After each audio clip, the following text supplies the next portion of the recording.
दोस्तों, क्या किसी को यूज़लेस जॉब यानी कि बेकार जॉब करना चाहिए?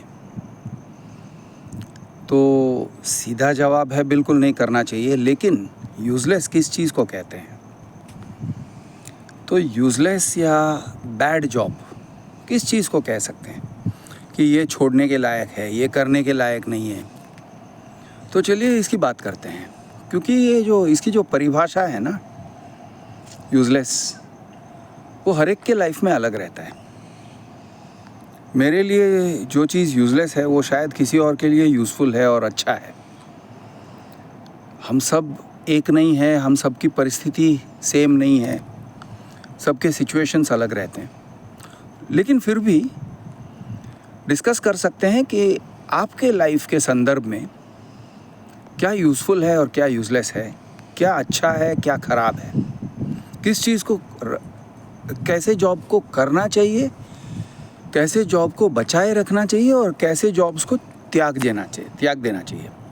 चलिए शुरुआत में मैं आपको बता देता हूँ कि मैंने करीब 2006-2007 में एक फ़ैसला किया। मेरा एक जॉब नहीं था, बिज़नेस था दरअसल, और मैंने छोड़ा उसे क्योंकि वो यूज़लेस था। उसको मैं यूज़लेस मानता था और यूज़लेस ही नहीं, ख़राब मानता था मेरे लिए, मेरे सेहत के लिए ख़राब। और यूज़लेस मतलब सामाजिक दृष्टि से यूज़लेस था, किसी को फ़ायदा नहीं हो रहा था। मुझे पैसे मिल रहे थे, अच्छे पैसे, अच्छी कमाई थी, लेकिन मुझे लगा कि ये यूज़लेस है, तो मैंने धीरे धीरे से त्यागना शुरू कर दिया।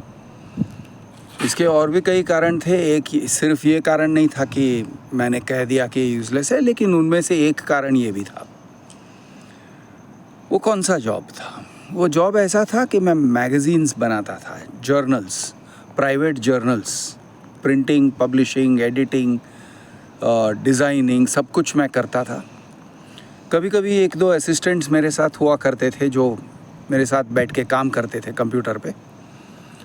और कभी कभी ऐसे हुआ करता था कि ऑल इन ऑल मैं ही करता था, सब कुछ मेरा काम था, कि कारीगरी भी मेरा और क्लाइंट्स के पास जाना भी मेरा ही काम, उनको जो भी क्लाइंट सर्विस जो भी है, सब कुछ मेरा काम था। ये टाइप का बिज़नेस था मेरा, प्रिंटिंग पब्लिशिंग का। लेकिन धीरे धीरे मुझे एहसास होने लगा कि ये एक यूज़लेस काम है। हालांकि मैं अच्छा कमा रहा था, लेकिन मुझे ऐसे महसूस होने लगा कि ये यूज़लेस काम है। ऐसे क्यों? मैं आपको एक एग्जांपल देता हूँ।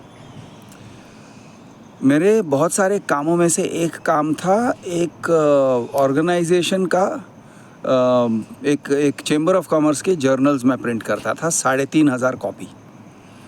और 3,500 कॉपीज़, करीब 36 पेजेस, कभी 24 पेजेस का। तो मुझे करीब 50,000, 60,000, 70,000 रुपये मिल जाते थे एक मैगज़ीन के लिए। बहुत ज़्यादा काम नहीं था, मैं कहता हूँ कुल मिला के 15-20 दिन का काम था। 60-70 हज़ार रुपये मिल जाते थे उन दिनों में। और एक आई थिंक मोर देन 12-15 साल मैंने ये काम किया। लेकिन मुझे एहसास होने लगा कि ये यूज़लेस है। क्यों? क्योंकि मेरे 3,500 कॉपीज़ जो थे, वो करने के लिए, वो बनाने के लिए मैं जो मेहनत कर रहा था, मुझे लगा ये मेहनत मैं जो कर रहा हूँ, इससे किसी को फ़ायदा नहीं हो रहा है, क्योंकि कोई पढ़ता ही नहीं है। 3,500 कॉपीज़ प्रिंट कर रहे हैं, लेकिन पढ़ते कौन है? तो पता चला यार, शायद 2-5 लोग पढ़ते होंगे, मेंबर्स, उस चेंबर ऑफ कॉमर्स के मेंबर्स, 2-5 लोग। और वो भी पढ़ते हैं तो किस तरह से पढ़ते हैं? वो कहते हैं, अरे यार मेरा फ़ोटो नहीं आया, अरे मेरा फ़ोटो में, मेरा कैप्शन में मेरा नाम गलत लिखा है, या उसके बाजू में मैं खड़ा था, ये फ़ोटो नहीं लेना चाहिए था, दूसरा जो अमेरिकन कॉन्सल जनरल है उसके बाजू में मैं खड़ा था, उसका फ़ोटो लेना चाहिए था, वो फ़ोटो को यूज़ करना चाहिए था। तो ये टाइप का मुझे फ़ीडबैक मिल रहा था, और बहुत ही कम फ़ीडबैक। तो मुझे एक अंदाज़ा हुआ कि हालांकि मैं 15-20 दिन के लिए मेहनत करता हूँ, हालांकि मैं 50, 60, 70 हज़ार रुपये कमा रहा हूँ पर एडिशन, पर इशू, लेकिन वो 15-20 दिन का मेहनत मैं करके समाज को किसी तरह का यूटिलिटी मैं नहीं दे रहा हूँ। मैं बिल्कुल ही रद्दी पेपर, मैं अच्छे पेपर को, कोरे कागज़ को रद्दी में कन्वर्ट कर रहा हूँ। वो यूज़लेस है, यूज़लेस काम कर रहा हूँ मैं।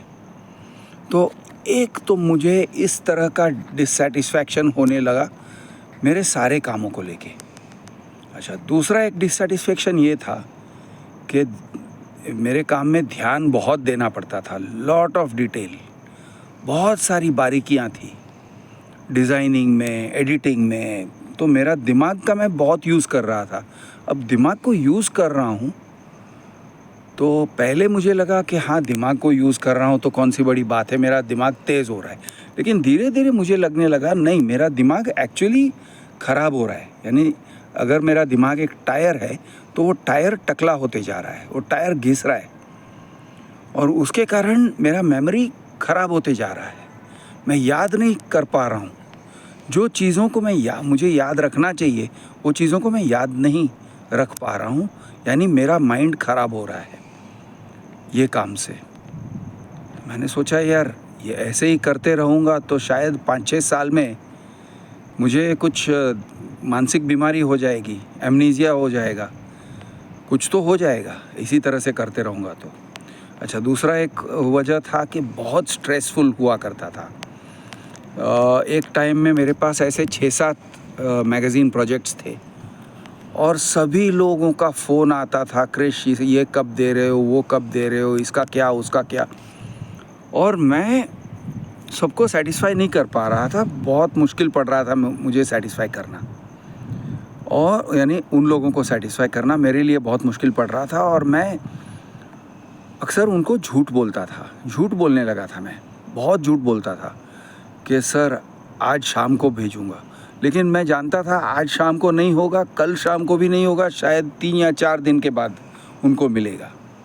लेकिन मैं कहता था नहीं नहीं सर, आज शाम को मैं कुछ कैसे भी करके मैं भेज रहा हूँ, ये काम आपका करके मैं भेज रहा हूँ। तो इस तरह से मैंने झूठ बोलना शुरू कर दिया था। अब झूठ एक हद तक आप बोल सकते हो, बाद में आपका एक रेपुटेशन भी ख़राब होने लगता है कि आदमी झूठ बोल रहा है। लेकिन अगर मैं सच कह देता कि नहीं सर आज नहीं मिलेगा, 4 दिन के बाद मिलेगा, अगले सोमवार को दे रहा हूँ, तो वो लोग नाराज़ हो जाते। वो लोग कहते नहीं नहीं, ऐसे कैसे हो सकता है, तुम केयरलेस हो, तुम टाइम नहीं दे रहे हो। तो इस तरह से मुझे डांट पड़ती। अब डांट पड़ना भी एक बेकार चीज़ है। यानी काम भी करो, पैसे तो मिल रहे हैं, लेकिन डांट भी पड़ रहे हैं तो क्या मज़ा आएगा। तो डांट को अवॉइड करने के लिए मैं झूठ बोलता था, बहुत झूठ बोला करता था। तो मुझे लगा यार, ये झूठ बोलने का जो स्ट्रेस है, क्योंकि झूठ बोलते हो तो आपको टेंशन लगा रहता है कि शाम को कॉल आएगा, हाँ क्रिश क्या हुआ, नहीं सर आज शाम को नहीं हो पा रहा है, मैं ट्राई करता हूँ बिफोर 10:30-11 o'clock एट नाइट मैं आपको भेज दूँगा। फिर बाद में 10:30-11 फिर फ़ोन उठाना छोड़ देता हूँ। फिर दूसरे दिन सुबह उनका कॉल आता है, क्रिश क्या हुआ, हाँ सर ये प्रॉब्लम हो गया, आपके काम में ही था मैं, लेकिन कुछ और प्रॉब्लम। मतलब झूठ पे झूठ बोले जा रहा हूँ। तो ये एक और प्रॉब्लम था, स्ट्रेस, झूठ का स्ट्रेस। अच्छा, और एक प्रॉब्लम ये था कि मैं अपने फैमिली के साथ टाइम नहीं बिता रहा था। मुझे मेरे बच्चों के साथ समय बिताना था, उनके साथ मुझे खेलना था। वो मेरा छोटा बच्चा, मेरा लड़का तभी 4-5 साल का था, 4 साल 5 साल, 2005 की बात कर रहा हूँ। तो वो मुझसे मेरे साथ खेलना चाहता था, मैं मुझसे बहुत प्यार करता था, मैं उसे समय नहीं दे रहा था। मैं उसको डांट देता था कि मैं नहीं खेलूँगा, मेरा काम है। अब रोज़ पोस्टपोन किए जा रहा हूँ, उसके साथ नहीं खेल रहा हूँ। उसका भी मुझे स्ट्रेस था कि मैं खेल नहीं रहा हूँ यार, बच्चा मांग रहा है खेलने को, बच्चा मेरे साथ खाना खाना चाह रहा है, बच्चा मेरे साथ समय बिताना चाह रहा है और मैं नहीं दे पा रहा हूँ, क्वालिटी टाइम नहीं दे पा रहा हूँ। तो इस तरह से बहुत सारी मेरी खुद की शिकायतें थी और आखिर में मैंने वो जॉब्स को रिजेक्ट करना शुरू किया। और रिजेक्ट करते करते 2012 तक मेरे सारे वो जो प्रिंटिंग पब्लिशिंग के जो जॉब्स थे वो सारे के सारे मैंने रिजेक्ट कर दिए और प्रिंटिंग पब्लिशिंग लाइन में से मैं निकल गया।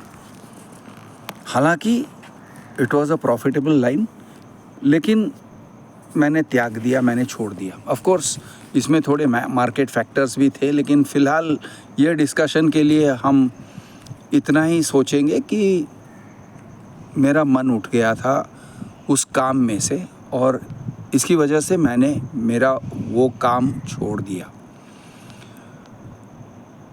क्योंकि वो बैड जॉब था। This I am giving as an example. तो बैड जॉब क्या होता है? वैसे और भी एग्जाम्पल्स आएंगे मेरी ज़िंदगी में। मैंने और भी ऐसे जॉब्स छोड़े हैं जहाँ पे बैड जॉब कह के मैंने छोड़ा है कि और तरीके से बैड थे। तो बैड जॉब क्या होता है? एक डेफिनेशन ये लेते हैं कि जो काम से समाज में कोई फ़र्क नहीं पड़ता है या समाज को नेगेटिव यूटिलिटी मिलता है, वो काम के लिए आपको पैसे भी मिलते होंगे, लेकिन छोड़ना चाहिए। अब लोग कहेंगे यार मैं छोड़ दूंगा तो कोई और तो करेगा, मैंने अगर ये काम छोड़ दिया तो कोई तो करेगा। हाँ सही बात है, कोई तो करेगा, वो उसका हेडेक है। आप उसके हेडेक को अपने ऊपर क्यों ले रहे हो? यानी एक धर्म के बारे में अगर ऐसे सोचे, धर्म को एक एग्जाम्पल की तरह मैं ले रहा हूँ कि अगर आपका धर्म भ्रष्ट हो रहा है तो आप अपना धर्म संभालो ना। कोई और अपना धर्म भ्रष्ट करना चाहता है तो वो करे। आप क्यों कह रहे हो कि नहीं मैं ये काम कर रहा हूँ, मैं धर्म भ्रष्ट नहीं करूँगा तो कोई और धर्म भ्रष्ट करेगा? अरे वो उसका हेडेक है यार, उसको देखने दो ना। तो ये आर्ग्यूमेंट मुझे ठीक नहीं लगता है कि मैं नहीं करूँगा तो कोई करेगा। बहुत सारे काम ऐसे होते हैं जो अनैतिक होते हैं। फॉर एग्ज़ाम्पल प्रेशर मार के सेल्स करना और इस तरह से सेल्स करना कि लोगों का नुकसान हो जाए, उनको गलत सामान पकड़ा देना, क्योंकि आप प्रेशर टैक्टिक्स का इस्तेमाल कर रहे हो, सेल्स कर रहे हो लेकिन अनैतिक तरीके से कर रहे हो।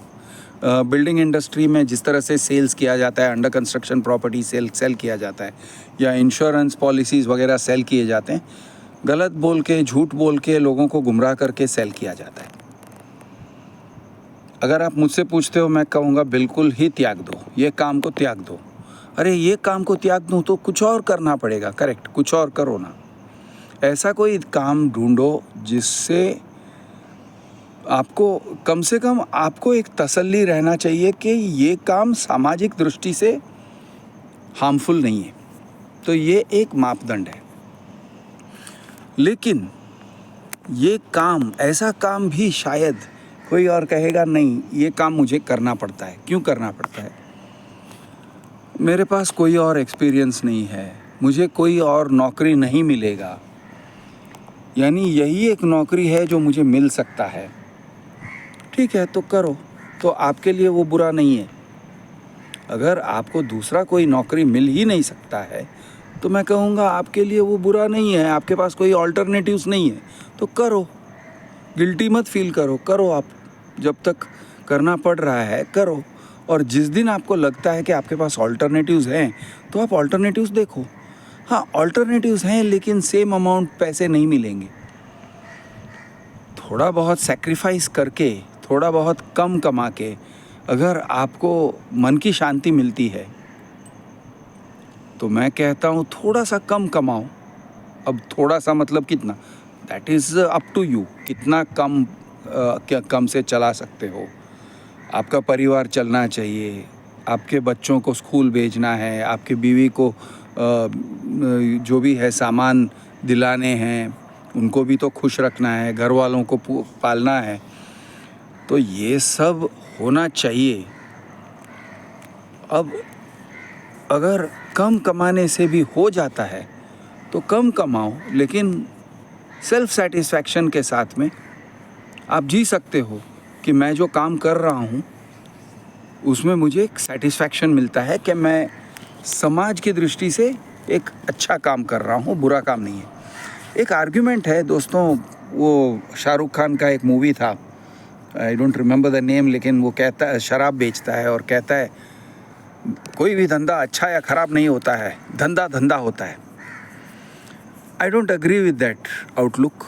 वो आउटलुक मुझे ठीक नहीं लगता है। कुछ लोग कहेंगे नहीं नहीं बहुत सही है, मैं कहता हूँ ऐसा नहीं है।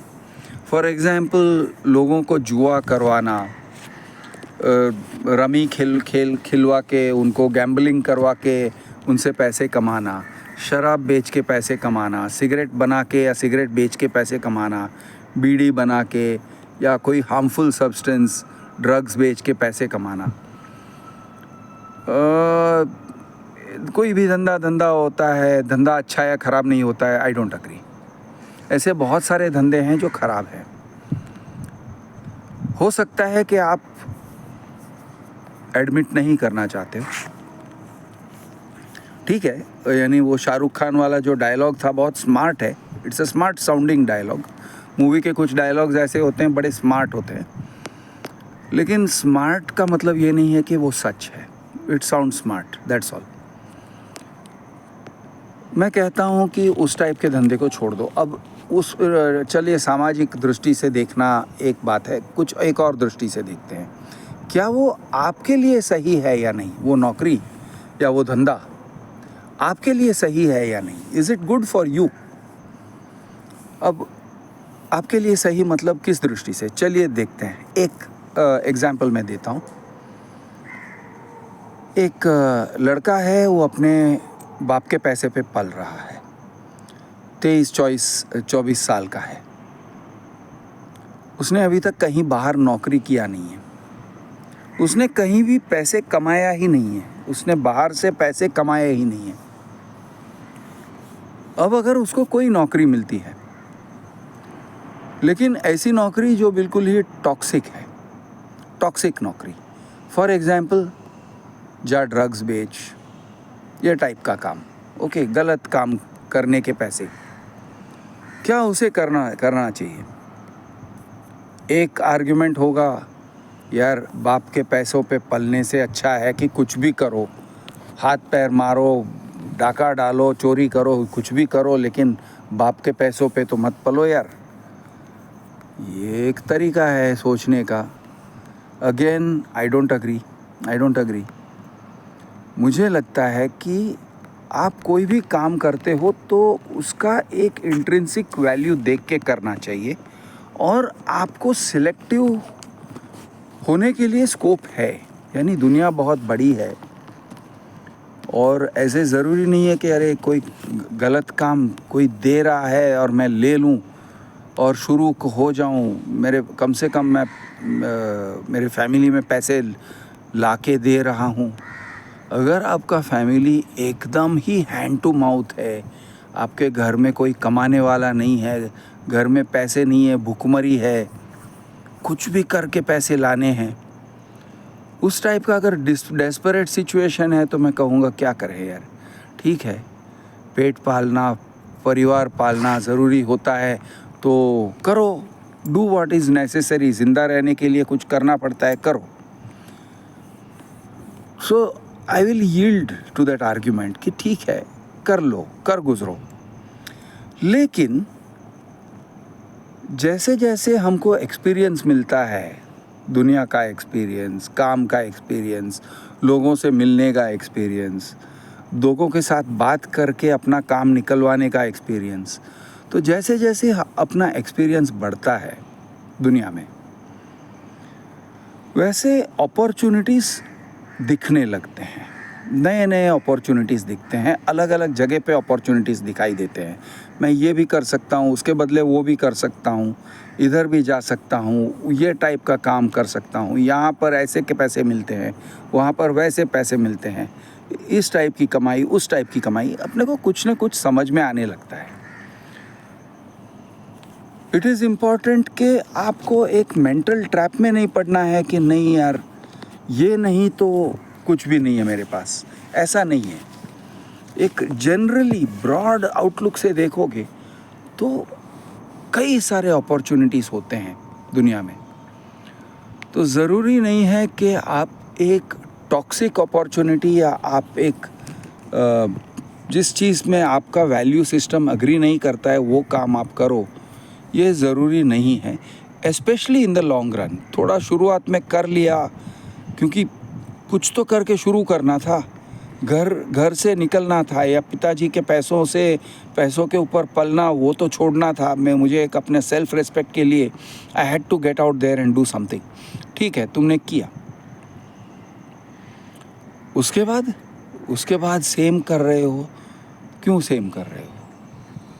एक बार तुमने किया, ठीक है, बार बार वही कर रहे हो, हर साल वही कर रहे हो, you need to think again. तो ये मैं कहता हूँ कि इनिशियली अगर आपका एक, जिसको आप बैड जॉब कह सकते हो, वो है और आपको पता चलता है, छोड़ दो,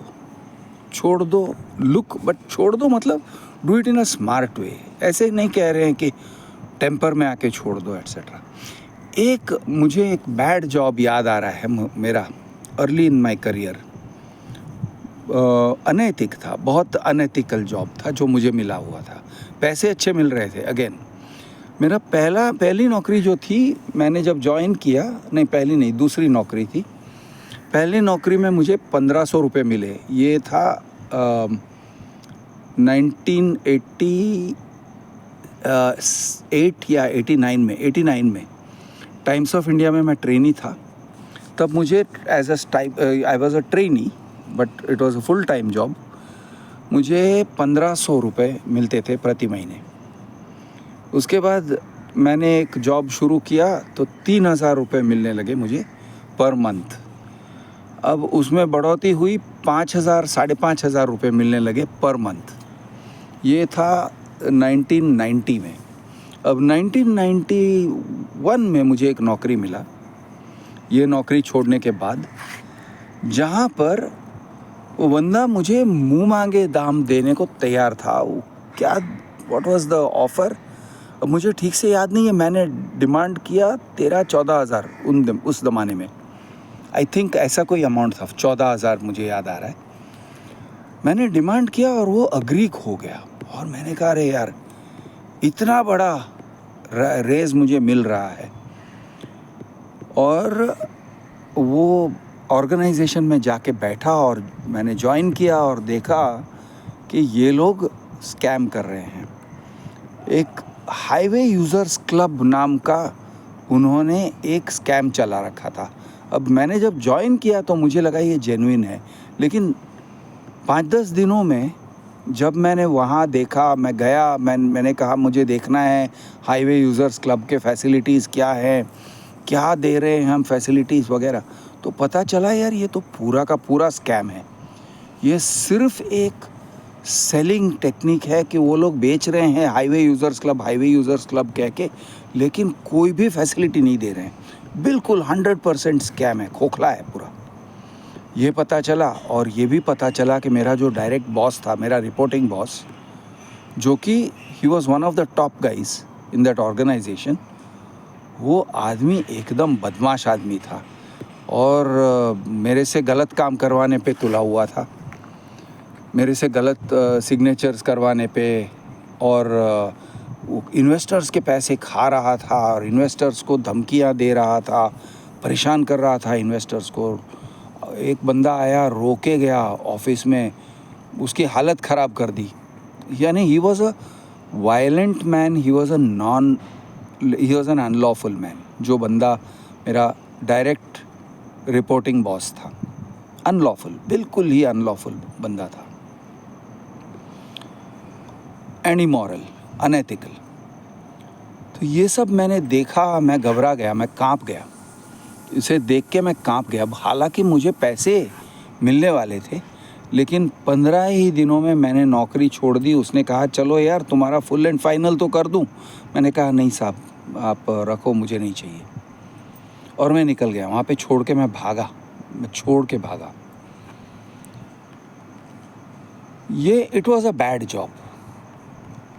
अब आप कहते यार क्रिश, स्कैम तो स्कैम, लेकिन तुम्हें 14-15 हज़ार, यानी कि रफली 3 times what I was earning in the previous job. हाँ वो बात तो सही है, लेकिन उस आदमी ने मुझसे बहुत गलत काम भी करवा लिया होता और शायद मुझे लीगल प्रॉब्लम्स में भी डाल दिया होता। इलीगल काम कर रहे थे वो लोग, स्कैम कर रहे थे। तो मैं तो घबरा गया और बाद में उनको लीगल प्रॉब्लम्स हुए भी। तो मैंने तो छोड़ ही दिया उस काम को। तो यानी that was a bad job, I left it. तो इस तरह से you have to take a judgement call. और हमको एंड इमीडिएटली मुझे अच्छी नौकरी मिली भी नहीं। In fact that was my last job. उस जॉब के बाद मुझे कोई भी अच्छी नौकरी नहीं मिली। उसके बाद मुझे बिज़नेस करना पड़ा और किया, यानी बिज़नेस करना पड़ा मतलब अपनी खुशी से किया मैंने, और कमाया भी, उससे बहुत ज़्यादा कमाया। महीने के कभी 50, कभी 60, कभी 70 ऐसे कमा लेता था मैं। कभी 1 लाख रुपए को भी क्रॉस किया है उन दिनों में। तो यानी अच्छा कमाया मैंने बाय डूइंग बिज़नेस। लेकिन बाद में जाके मैंने उसी बिज़नेस को छोड़ दिया, उसी बिज़नेस को त्याग दिया जिसमें बहुत अच्छी कमाई थी। मलाई खाने को मिल रहा था एक स्टेज में, बहुत मलाई था।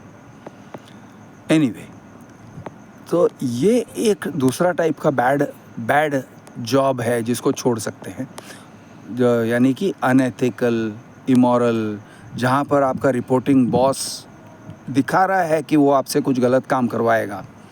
तो ये सब। अच्छा, तीसरा एक पैरामीटर है बैड जॉब जिसको छोड़ना चाहिए, वो होता है अनहेल्दी वर्किंग एनवायरनमेंट। आप अगर ऐसी जगह पे बैठ रहे हो जहाँ पे आपको बहुत स्ट्रेस हो रहा है। अब स्ट्रेस होने के कई सारे कारण हो सकते हैं। For example, poor air quality, या बहुत नॉइजी एनवायरनमेंट है, बहुत ही आवाज़ आता है, very noisy, it's a bad job. या फिर एयर कंडीशनिंग ठीक नहीं है। एक एयर कंडीशनिंग लगा रखा है, स्प्लिट एयर कंडीशनिंग, जिसमें से बाहर का हवा अंदर आता नहीं है और सिर्फ अंदर का ही हवा अंदर सर्कुलेट हो रहा है, ठंडा करके वही हवा को सर्कुलेट कर रहे हैं। उस ऑफिस में बैठ के सर दर्द होने लगता है, क्योंकि सब लोगों का कार्बन डाइऑक्साइड निकल रहा है, सब लोग बैठे हुए हैं। और कुछ लोग ज़्यादा इनसेंसिटिव हो जाते हैं, उनको सर दर्द नहीं होता है, उनको तकलीफ़ नहीं होती है। लेकिन in the long run health के लिए ये बहुत हानिकारक है, ऐसे वातावरण में बैठ के काम करना। तो इस टाइप के भी माहौल में कभी कभी मैं बैठा हूँ और परेशान भी हुआ हूँ। और मैं क्या करता था कि खिड़कियाँ खोल देता था। मैं सबको कहता था यार थोड़ा तो फ्रेश एयर आने देते हैं। मैं खिड़की खोल देता था, कहीं ना कहीं मैं जाके खिड़की खोलता था और फ्रेश एयर लेने के लिए मैं तड़पता था। तो कुछ ऑफिसेस ऐसे होते हैं जहाँ पे एयर क्वालिटी की परवाह नहीं होती है। मेरा मानना है कि ऐसे जगह को भी छोड़ देना चाहिए जहाँ पे एयर क्वालिटी की परवाह नहीं है। कुछ ऑफिसेस ऐसे होते हैं जहाँ पे लोग स्मोक करते हैं अंदर बैठ के। अगर बॉसेस आपके स्मोक करने लगे और 2 या 3 या 4 बॉसेस हैं और सारे के सारे अगर स्मोकिंग कर रहे हैं तो हवा को ख़राब कर रहे हैं। आप न भी स्मोक करोगे तो भी आप सेकेंड हैंड स्मोक का इनहेलेशन करोगे तो आपका भी तबीयत ख़राब होने वाला है। वो और उसके साथ में एसी, और वो भी स्प्लिट एसी जहाँ पे ताज़ी हवा आ नहीं रही है। तो ये टाइप के कुछ ऑफिसेस होते हैं। अब कुछ ऑफिसेस ऐसे भी होते हैं जहाँ पे अब्यूज़िव, सेक्सुअल हैरेसमेंट और क्या कहते हैं सेक्सुअल फेवर्स टाइप का माहौल बनता है। 2, 3, 4 बॉसेस अगर मिल गए तो sexual harassment, sexual favours type का माहौल बना सकते हैं।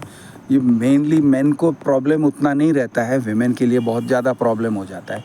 तो ये टाइप के भी अगर माहौल आप देखते हो और आपको लगता है कि मेरे जॉब में ये हो रहा है, चाहे आपके साथ ना हो रहा हो, किसी और के साथ हो रहा हो, लेकिन ये माहौल ऐसा है कि ये हो रहा है, there is sexual harassment, sexual exploitation, sexual favours मांग रहे हैं, कास्टिंग काउच का टाइप का माहौल बना है कि तुम मेरे साथ कुछ करोगे तो मैं तुमको एक प्रमोशन दिलाऊंगा, या तुम्हारा सेल्स टारगेट्स को मैं मैनिपुलेट कर रहा हूँ, मेरे पास पावर है, मैं दिखाऊंगा कि तुम्हारे सेल्स टारगेट्स को तुमने अचीव किया है।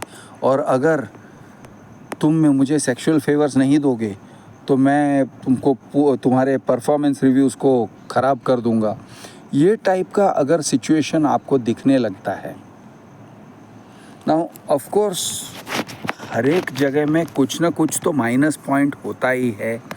हर एक ऑफिस में कुछ तो होता है जिसको आप क्रिटिसाइज़ कर सकते हो। तो it is a matter of degree, it is not absolute black and white, it is all in shades of grey.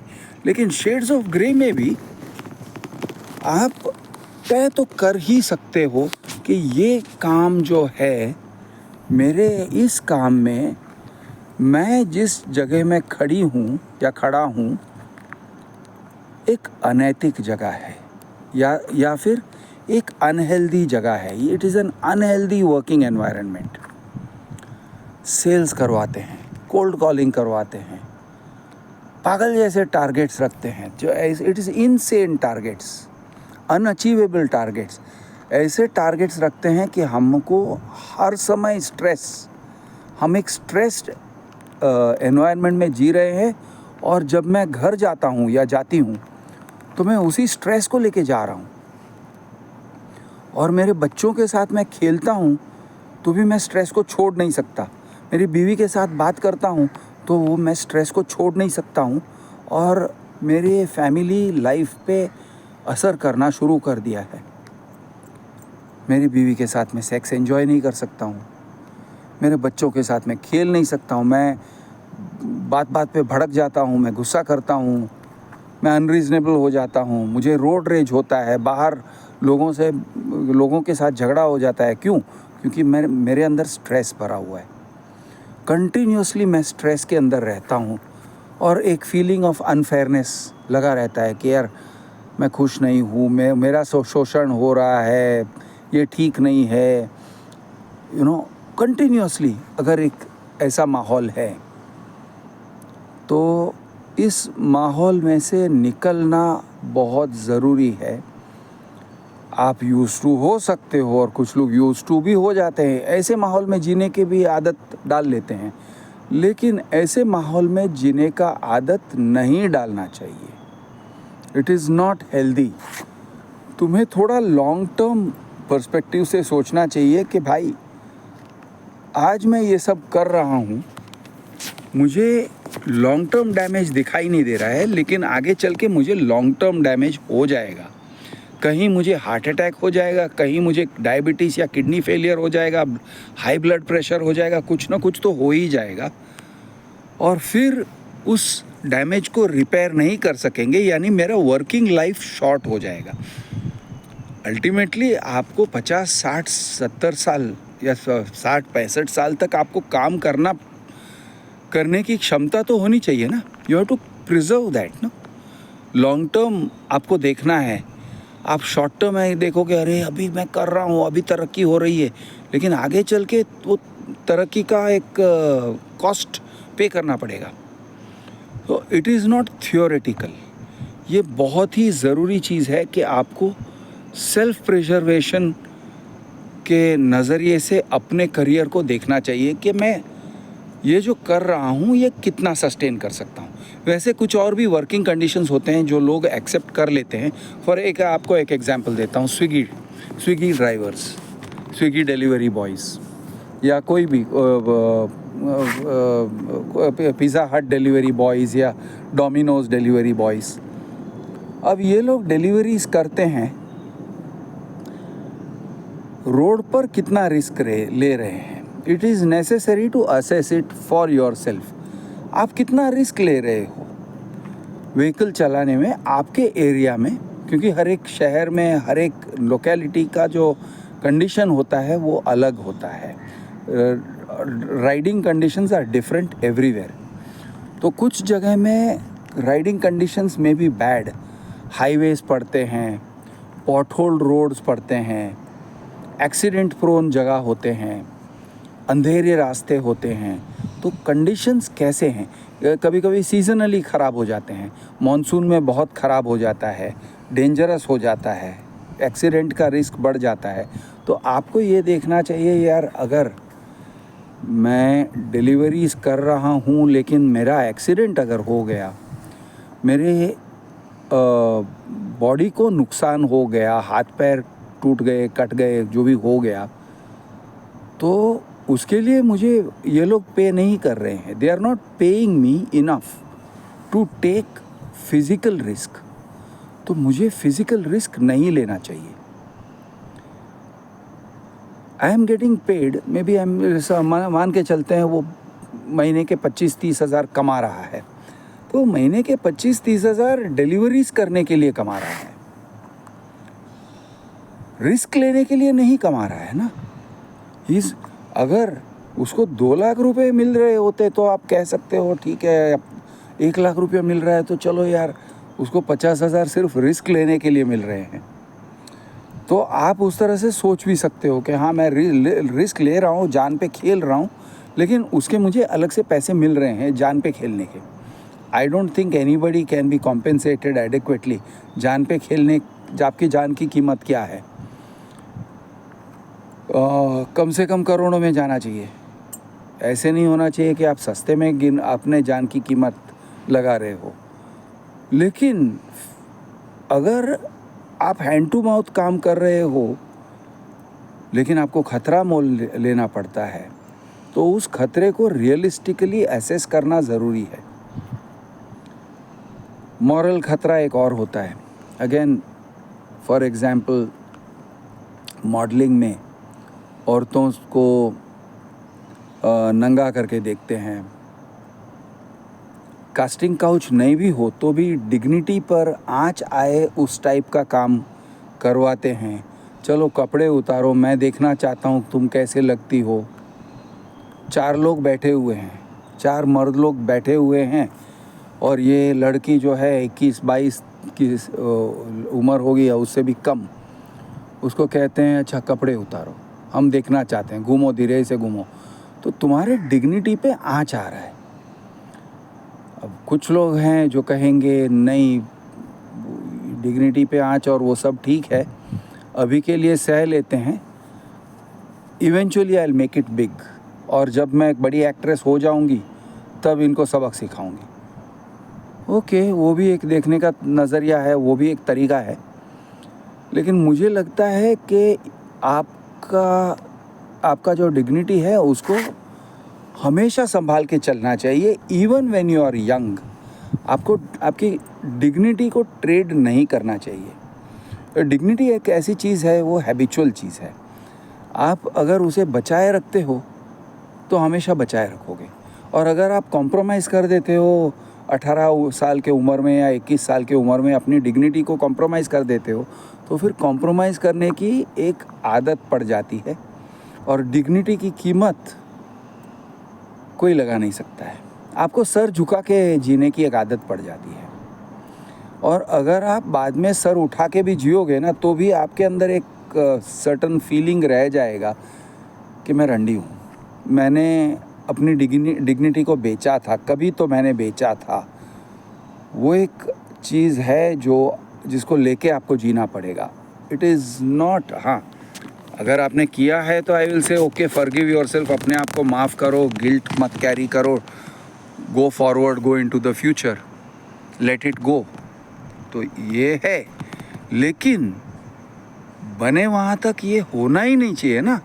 You should not have anything on your conscience, या ऐसे शर्म, ऐसी कोई चीज़ ना हो जिसके वजह से आपको लाइफ में शर्म के साथ अपने पास्ट को देखना पड़े. सो डिग्निटी बनाए रखो, दैट्स माय टेक. मैंने वो काम तो किया है, ज़िंदगी भर मैंने डिग्निटी बनाए रखा है, कभी मैंने अपनी डिग्निटी को छोड़ा नहीं. सर हमेशा अपना सर ऊंचा रखा है, और इस बात पे मुझे बहुत फ़ख्र है. उसका नुकसान भी हुआ है, उसका नुकसान हुआ है, I can tell you that. क्योंकि ऐसे बहुत सारे अपॉर्चुनिटीज़ थे जहाँ पे अगर मैं थोड़ा ज़्यादा हम्बल होता, शायद मैं ज़रूरत से ज़्यादा ही रिजिड और अग्रेसिव था, शायद मैं ज़रूरत से ज़्यादा ही क्या कहते हैं, थोड़ा इम्प्रैक्टिकल था.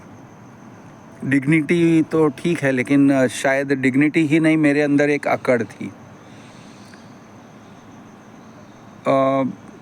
It is possible to look at it and say Krish यार ये नहीं करता तो you should have been more humble. हो ठीक है, हो सकता है, पॉसिबल. एनीवे, जैसा भी हो उसका मैंने एक I have paid a cost for it, I paid a price for it. लेकिन मुझे लगता है on the whole that it is worth it. मैंने जो भी किया, डिग्निटी को बनाए रखा, सही काम किया, अच्छा काम किया. मुझे अंदर से कोई रिग्रेट्स नहीं है. ओवरऑल मैं देखूं तो I do not regret it. I can think about it, I can introspect, but I don't regret it. तो डिग्निटी को बनाए रखो.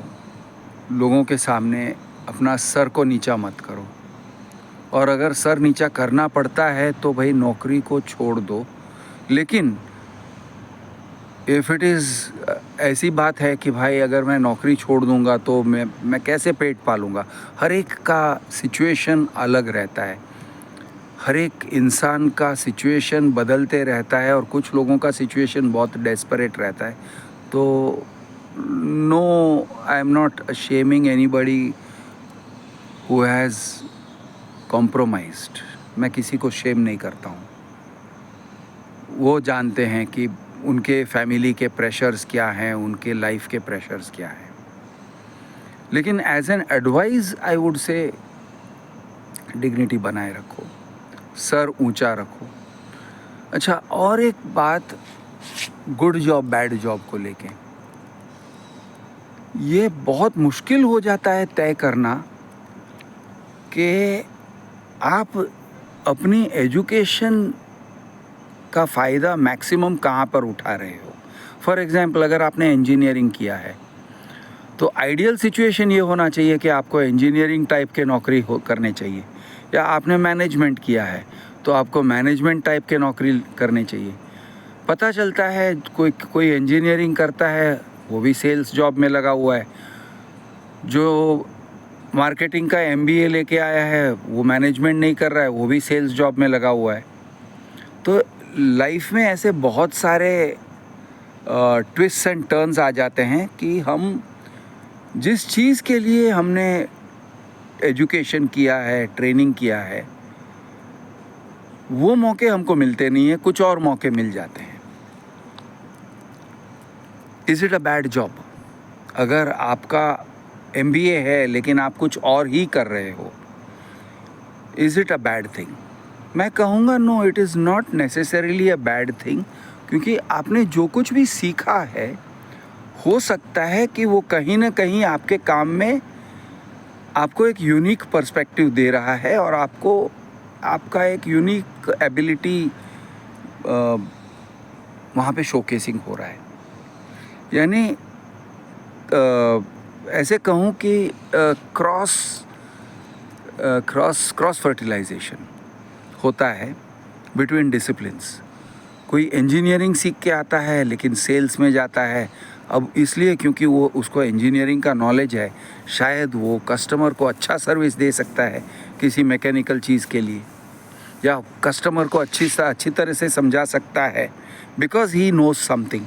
सेम वे मैनेजमेंट का कुछ ट्रेनिंग करके आया है तो उस मैनेजमेंट ट्रेनिंग से उसके सेल्स जॉब में भी काम आएगा. कुछ ना कुछ होता है. So there are many soft skills जो आप सीखते हो इन कॉलेज या इन स्कूल या अपने लाइफ में, अपने समाज से, अपने फैमिली से कुछ ना कुछ सीखते हो. सॉफ्ट स्किल्स, कैसे कम्युनिकेट करना, कैसे लोगों को मनाना, रूठे हुए लोगों को कैसे मनाना, लोगों का मूड कैसे बनाए रखना, कलीग्स के साथ कैसे कनेक्ट करना. There are many soft skills. Friends के साथ कैसे एडजस्ट करना, कलीग्स के साथ कैसे एडजस्ट करना, how to work in a team. बहुत सारे सॉफ्ट स्किल्स हैं. And in the end I think soft skills matter a lot more than any educational qualification. In the end वो सिर्फ आपके सॉफ्ट स्किल्स के ऊपर आधारित है. सो अगर आपको लग रहा है कि मैंने एजुकेशन किसी चीज़ का किया है लेकिन मेरा करियर कहीं और मुझे लेके जा रहा है, मैं generally my advice would be ठीक है, गो विथ इट. हमेशा एक थोड़ी सी तरक्की हो वैसे ध्यान रखो. Try to get 10%, 20% increase every 1 year, every 2 years, कहीं ना कहीं से आप किसी तरह से इंक्रीज़ करने की कोशिश करो, या तो ऑर्गेनाइजेशन बदल के, जॉब बदल के, या लाइन बदल के. Try to maintain some kind of positive movement. Salary graph और आपका प्रमोशंस होने चाहिए, और आपका एक लर्निंग कर्व होना चाहिए. आप कुछ नया सीख रहे हो, नया कर रहे हो, कुछ आपके सीवी में नया लिखने के लायक होना चाहिए. अपने सीवी में कुछ ना कुछ एक वैल्यू एडिशन दिखना चाहिए. कुछ एजुकेशनल टाइप का भी होना चाहिए कि मैंने ये भी किया, वो भी किया, आई लर्न समथिंग. क्योंकि ऑन द जॉब आप बहुत कुछ सीखते हो. अगर कोई ऑर्गेनाइजेशन है जहाँ पे आप स्टैग्नेंट हो जाते हो, आपको कहीं तरक्की करने का मौका दिखाई नहीं दे रहा है, तो that also is a bad job. हम उसे बैड जॉब कह सकते हैं कि यार मुझे इसमें से कहीं और जाने का मौका ही नहीं मिलता है, तरक्की के लिए कोई स्कोप ही नहीं है, एक सीलिंग पे आके मैं रुक गया हूँ. तो अगर ऐसा है तो ठीक है, उसे छोड़ो, कहीं और देखो, कुछ और देखो, कोई और, यानी you have to make your own opportunities, you have to look for opportunities. तो ये सब करना पड़ता है. So again coming back to the main topic, if there is a bad job, assess it carefully, सोचो. और ये बहुत मुश्किल है, बहुत ही मुश्किल. It's a very tough call of judgement. लेकिन बैड जॉब है तो छोड़ना चाहिए. अपने हेल्थ के लिए बैड है, समाज के लिए बैड है, लॉन्ग टर्म में आपके फाइनेंशियल फ्यूचर के लिए बैड है, या अनैतिक है, या आपकी डिग्निटी के लिए ठीक नहीं है, आपके फैमिली लाइफ के लिए ठीक नहीं है. हाँ, ट्रैवल करवाना, कुछ जॉब्स ऐसे होते हैं जो आपको अपने फैमिली से दूर करते हैं. आपको ट्रैवलिंग इतना सारा होता है कि आप अपने फैमिली के साथ रह नहीं सकते हो, फैमिली के साथ टाइम बिता नहीं सकते हो. आपकी पत्नी के साथ आप शायद 2 हफ्ते में एक बार मिलोगे, या महीने में एक बार मिलोगे, या आप दूर ही रहते हो, पत्नी कहीं और आप कहीं और. पत्नी यहाँ इंडिया में है, आप कहीं ओमान में या बहरीन में रह रहे हो और काम कर रहे हो, पैसे मिल रहे हैं. अब ये कुछ लोगों के लिए एक लाइफस्टाइल हो जाता है कि हाँ, मेरी पत्नी इंडिया में है, मैं ओमान में रहता हूँ, कमा रहा हूँ, घर पे भेज रहा हूँ, और वो मेरे बच्चों को बड़ा कर रही है. It becomes a lifestyle. आपको फिर लगने लगता है हाँ, पत्नी दूर है तो ही अच्छा है. पत्नी को भी ऐसे लगता है मेरा पति दूर रहते हैं तो ही अच्छा है. It becomes a lifestyle. और मैं जज नहीं कर पाता हूँ, कुछ लोग शायद खुश भी हैं उस चीज़ में. मुझे ऐसे लगता है कि it is not a very healthy thing to be a remote father और अ रिमोट हस्बैंड. आपको एक दो साल के लिए ऐसे करना पड़ा तो ठीक है, शॉर्ट टर्म में कर गुजरो, but it should not be the case for a very long period of time. नहीं तो आप अपने फैमिली से दूर हो जाते हो, इमोशनली डिस्कनेक्टेड हो जाते हो. फेस टाइमिंग और फ़ोन करने से काम नहीं बनता है. फिज़िकल प्रेजेंस की ज़रूरत है. We are physical animals, we are physical beings. Physical love की ज़रूरत है, फिज़िकल प्रेजेंस की ज़रूरत है. मेरा मानना है कि रिमोट जॉब्स नहीं लेना चाहिए for a healthy family life. लेकिन अगर आप बैचलर हो, अनमैरिड हो, अपने माँ बाप से दूर रहते हो, दूर रहना पड़ रहा है, उनका अगर सिचुएशन ठीक है, अगर उनको बहुत ज़्यादा तकलीफ़ नहीं है, and you want to grow apart from your family, आप अपने फैमिली से अलग हो के एक अस्तित्व बनाना चाह रहे हो, you want a life away from your family, apart from your family, इस तरह का अगर आपका सिचुएशन है, आपका सोच है, then by all means remote working ले लो. रिमोट वर्किंग, अरे sorry, I am using the wrong term. Remote working तो नॉर्मली वर्क फ्रॉम होम होता है ना। रिमोट वर्किंग का मेरा मतलब कि अपने घर से दूर रह के कहीं और रह के काम करना। तो as a couple if you are married I generally say मत करो, but it depends on you, it depends on आप लोगों का वाइब क्या है, आप किस तरह से कंफर्टेबल हो। That is it's a choice. I will personally से नहीं होना चाहिए। So this is just I hope, I mean there may be more angles to this, बहुत सारे और टाइप के एंगल्स हो सकते हैं कि what is a bad job, what is a good job, what kind of job should one do.